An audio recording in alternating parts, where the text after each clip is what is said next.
ക്രിസ്തുവിൽ പ്രിയ സഹോദരീ സഹോദരന്മാരെ, സോൾഫുൾ സ്ക്രിപ്ചേഴ്സ് എവരിഡേയിലേക്ക് സ്വാഗതം. എല്ലാവർക്കും സ്വാഗതം. നമ്മൾ ഇന്ന് സംസാരിക്കാൻ പോകുന്നത് ഒരുപക്ഷെ നമ്മൾ അത്ര ശ്രദ്ധിക്കാത്ത എന്നാൽ വളരെ പ്രധാനപ്പെട്ട ഒരു വിഷയമാണ്. അതെ, നമുക്ക് ചുറ്റും നടക്കുന്ന ഒരു ആത്മീയ പോരാട്ടം അല്ലേ? തീർച്ചയായും. എഫെസ്യർ 6:12 ഓർമ്മിപ്പിക്കുന്നതുപോലെ നമ്മുടെ ഈ യുദ്ധം അത് ജഡരക്തങ്ങളോടല്ല, മറിച്ച് വാഴ്ചകളോടും അധികാരങ്ങളോടും ഈ അന്ധകാര ലോകത്തിന്റെ അധിപതികളോടും സ്വർഗീയ ഇടങ്ങളിലെ ദുഷ്ടാത്മസേനകളോടുമാണ്.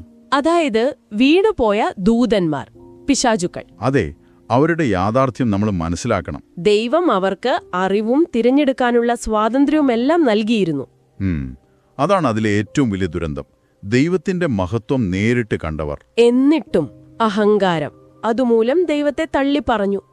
ഓർക്കുമ്പോൾ തന്നെ ഭയങ്കരമാണ്. ആ തിരഞ്ഞെടുപ്പ്, അതിനൊരു മാറ്റവുമില്ല.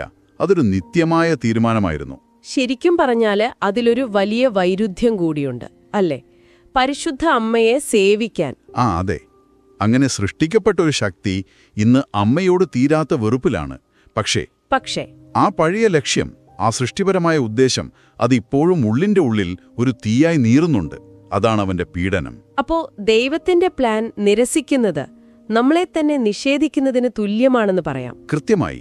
സങ്കീർത്തനം പറയുന്ന പോലെ ഭയങ്കരവും അതിശയവുമായി എന്നെ സൃഷ്ടിച്ചിരിക്കുന്നു. അതെ, 139:14. ഓരോ സൃഷ്ടിക്കും ഒരു ലക്ഷ്യമുണ്ട്. അതിൽ നിന്ന് മാറുമ്പോൾ നമ്മൾ നമ്മളെ തന്നെയാണ് മുറിവേൽപ്പിക്കുന്നത്. പിശാചുക്കളുടെ കാര്യം പറഞ്ഞല്ലോ, അവരുടെ തിരഞ്ഞെടുപ്പ് അന്തിമമായിരുന്നു. അവർക്ക് മാനസാന്തരപ്പെടാൻ കഴിയില്ല. എന്തുകൊണ്ടാണത്? കാരണം അവർക്ക് പൂർണ്ണ അറിവുണ്ടായിരുന്നു. തോമസ് അക്വിനാസ് പറയുന്നത് പോലെ അവർ സാറ്റാന്റെ ആ പാപത്തിൽ, ആ മത്സരത്തിൽ അറിഞ്ഞുകൊണ്ട് പങ്കുചേർന്നു. അതുകൊണ്ടാണ് പത്രോസ് ലീഹായി മുന്നറിയിപ്പ് നൽകുന്നത്. 1 പത്രോസ് 5:8. നിർമ്മതരായിരിപ്പിൻ, ഉണർന്നിരിപ്പിൻ. അതെ, നിങ്ങളുടെ പ്രതിയോഗിയായ പിശാചു അലറുന്ന സിംഹമെന്ന പോലെ ആരെ വിഴുങ്ങേണ്ടു എന്ന് തിരിഞ്ഞു ചുറ്റി നടക്കുന്നു. അവൻ നമ്മളെയും വീഴ്ത്താൻ നോക്കുകയാണ്. ശരിയാണ്. എന്നാൽ ഇവിടെയാണ് നമ്മുടെ വ്യത്യാസം. ഇവിടെയാണ് നമ്മുടെ പ്രത്യാശ. അതായത് പിശാചിന് മാറ്റമില്ലാത്ത തിരഞ്ഞെടുപ്പായിരുന്നു. പക്ഷെ നമുക്ക് യേശുക്രിസ്തുവിലൂടെ അനുതപിക്കാൻ അവസരമുണ്ട്. ദൈവത്തിലേക്ക് തിരിയാൻ സമയമുണ്ട്. അതെ, റോമർ 12:2 പറയുന്നത് അതാണ്.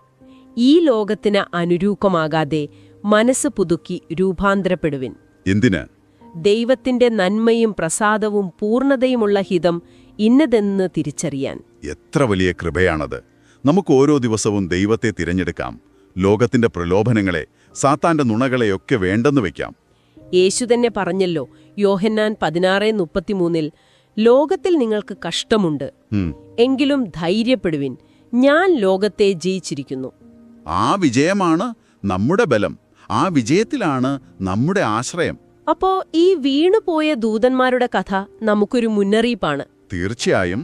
വെറുമൊരു മുന്നറിയിപ്പല്ല, ദൈവഹിലത്തോട് കൂടുതൽ ചേർന്ന് നിൽക്കാനുള്ള ഒരു പ്രചോദനം കൂടിയാണ്.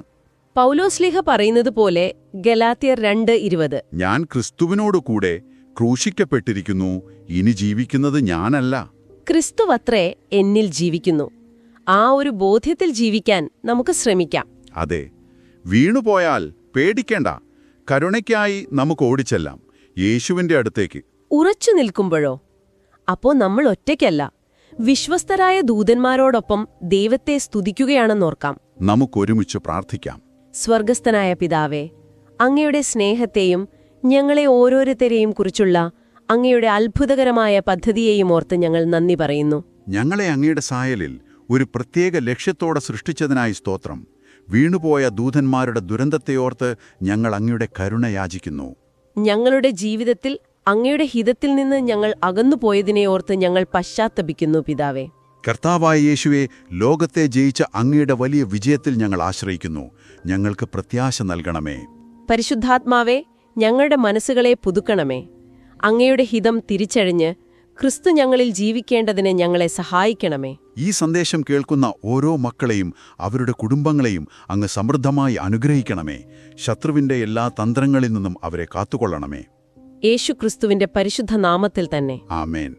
നിങ്ങളുടെ വിശ്വാസ അനുഭവങ്ങളും സാക്ഷ്യങ്ങളും ഞങ്ങളുമായി പങ്കുവയ്ക്കാൻ നിങ്ങൾ ആഗ്രഹിക്കുന്നുണ്ടെങ്കിൽ ഞങ്ങൾക്ക് എഴുതാം.